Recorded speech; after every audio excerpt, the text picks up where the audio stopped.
Une délégation de députés du Conseil national de la transition du Mali a séjourné au Burkina Faso du 22 au 28 janvier 2024.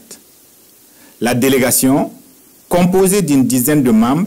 a rencontré la communauté malienne résidente au Burkina Faso le jeudi 25,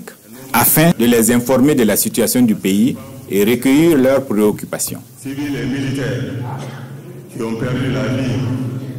dans cette guerre imposée à notre peuple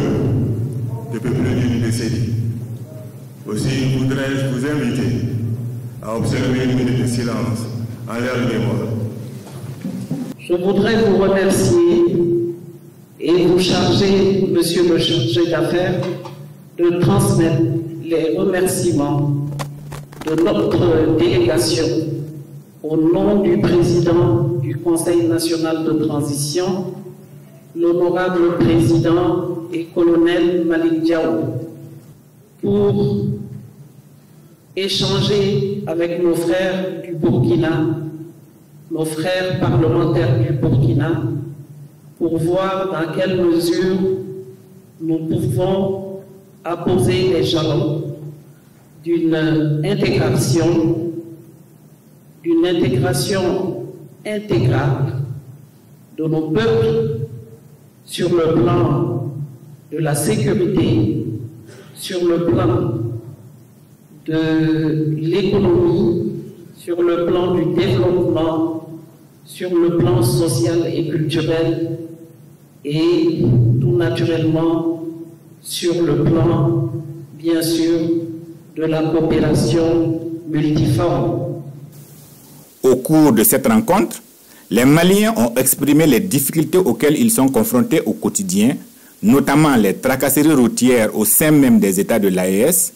les obstacles à l'acquisition de documents administratifs et à l'insécurité dans les régions du Mali encore sous emprise terroriste. Cependant, ils ont félicité le gouvernement pour sa prise de contrôle de la région de Kidal. Les députés, quant à eux, ont répondu à leurs différentes questions et se sont engagés à remonter leurs préoccupations aux autorités compétentes.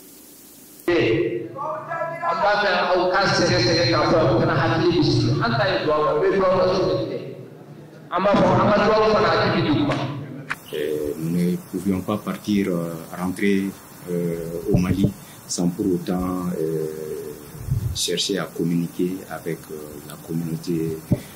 malienne. Et cette communauté représente à peu près le tiers de la population malienne, quand on sait que la population malienne fait 22 millions d'habitants et les Maliens résidant à l'extérieur sont estimés à 6 millions de Maliens. En tout cas, nous comptons beaucoup sur ces Maliens établis à l'extérieur pour qu'ils puissent, au-delà des contributions financières qu'ils peuvent faire, donc nous fournir également des expertises avérées, parce qu'il y a beaucoup qui sont là et ils ont profité de leur travail pour essayer de se former également. Donc c'est quand même des compétences qui sont là et c'est la raison pour laquelle au niveau de notre CNT, ils sont 4 représentants sur les 147 membres du CNT. Enfin, les Maliens résidant au Burkina Faso ont remercié la délégation pour cette initiative de rencontre, tout en exprimant leurs vœux et prières pour la réussite de la transition et un retour rapide de la paix au Mali.